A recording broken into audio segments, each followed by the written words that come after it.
Greetings and welcome back to LA Quill. When we step into the world of fantasy, we expect grand things, towering castles and ancient magics and kingdoms on the brink of war. Heroes rising from obscurity to carve their names into legend. But somewhere along the way, something curious happened to the way we write women in these stories. We began to define strength too narrowly.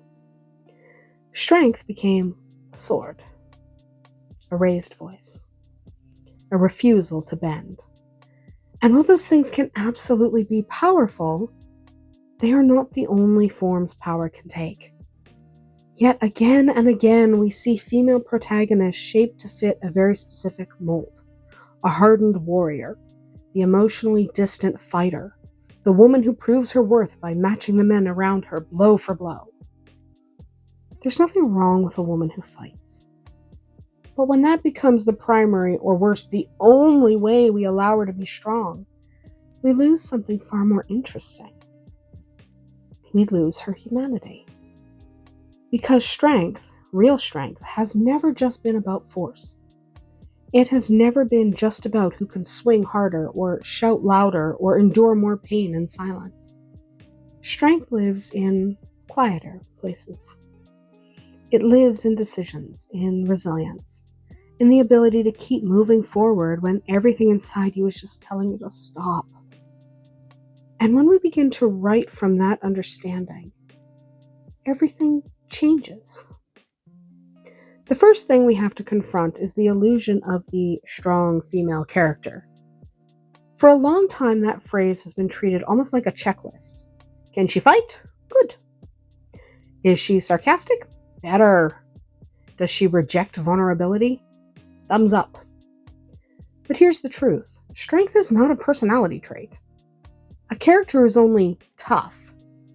It's not really fully realized. She might be impressive on the battlefield, but if we don't understand what she wants and what she fears and what she values and what she's willing to sacrifice, then she becomes little more than a symbol. And symbols don't stay with us. People do. So instead of asking whether your character is strong, ask something deeper. What does she care about?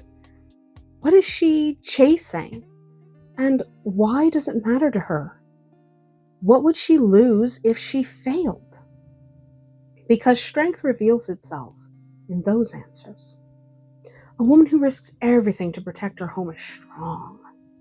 A woman who chooses mercy when vengeance would be easier is strong. A woman who endures a loss and still finds a reason to rise again is strong. And none of those things require a sword. That's where the real richness of character begins. When you allow strength to take different forms. Physical power is only one expression of it. There's also emotional strength, the kind that allows someone to feel deeply without breaking. There's intellectual strength, the ability to strategize, to adapt, to outthink an opponent rather than overpower them. There is relational strength, the ability to build trust and to lead and to hold people together when everything else is falling apart. And then there's spiritual strength, that quiet, unshakable sense of purpose that carries a character through the darkest moments of her journey. When you begin to explore these layers, your characters stop feeling like archetypes and start feeling like people. One of the most important things you can do as a writer is give yourself permission to move beyond the expected archetypes. The warrior's familiar, she's easy to understand, but she's only one possibility among many, and I do mean many. What about the strategist who wins wars without ever stepping onto the battlefield? What about the woman who sees 10 moves ahead, who understands that patience can be more powerful than force? What about the nurturer, whose strength lies in holding others together, in protecting, guiding, and sustaining life in a world that constantly threatens to tear it apart? What about the seeker, driven by curiosity, by truth, by the need to understand something larger than herself? Or the survivor, who carries the weight of what she has endured and still chooses to keep going?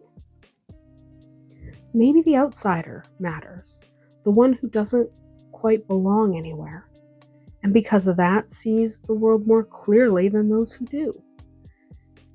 These are all forms of strength, and the most compelling characters often exist at the intersection of several of these identities. You don't have to pick just one. A queen can be both a ruler and a rebel. A warrior can also be a caretaker. A healer can carry anger. A leader can doubt herself. Contradiction is not a flaw in your writing. It is a reflection of reality.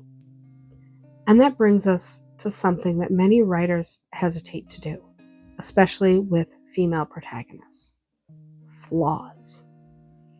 There's often a quiet fear that if we allow our female leads to be flawed, too uncertain or too weak, too human, that everyone's just going to think they're weak characters in general, that readers will judge them more harshly, that they'll become unlikable.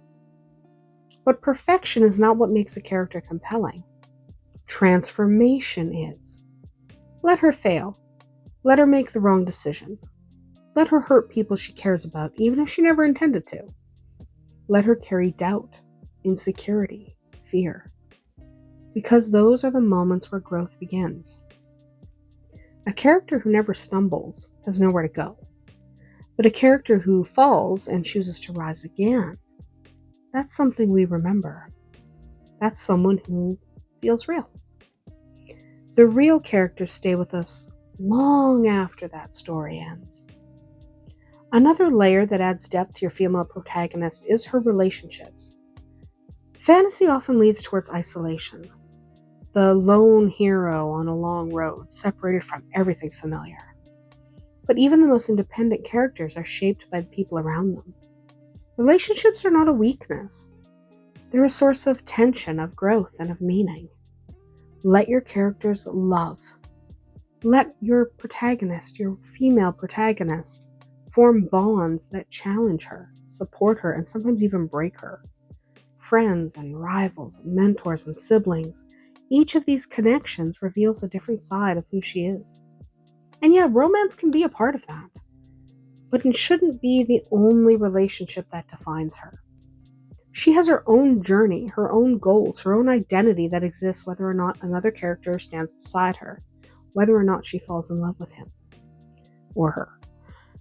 The relationships in her life should deepen her story, not replace it. And she should have more than just a romantic interest in terms of relationships. Give her someone else to relate to, not just the guy she's shacking up with. Now, there's also a subtle trap that can appear when writers try to move away from traditional tropes. We don't want to be cliche, but it's possible to overcorrect. In trying to prove that your character is strong, it can be tempting to strip away anything that feels traditionally feminine, to make her not like other women, to isolate her from other female characters so that she stands alone as the exception. But that doesn't create depth. It just replaces one limitation with another. Strength does not require rejection of femininity. It does not require competition with other women. In fact, one of the most powerful things you can do is allow multiple women to exist in your world, each with their own strengths, their own flaws, their own path. Let them support each other. Let them clash. Let them disagree and grow and change in relation to one another. Because strength doesn't mean standing alone. It means standing as yourself. And when you look at some of the most memorable characters in fantasy, you can see this complexity clearly. Characters who are not defined by a single trait, but by the interplay of many. A woman who can fight but also question, who can lead but also doubt, who can endure but still feel. These are characters who linger in our minds, not because they were the strongest in the room, but because they were the most human. And that ultimately is the goal. When you sit down to write your female protagonist, don't start with the idea of making her strong. Start with the idea of making her feel real.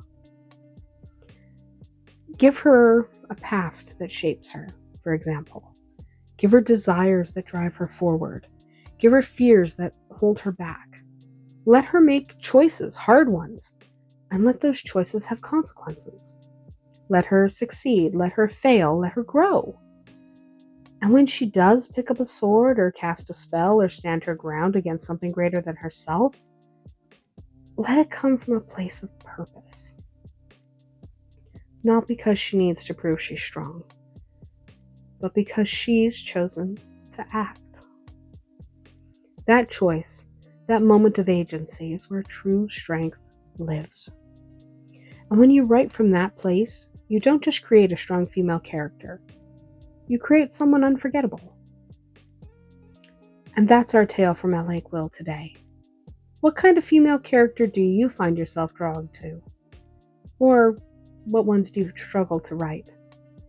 Until next time, may your stories always be magical.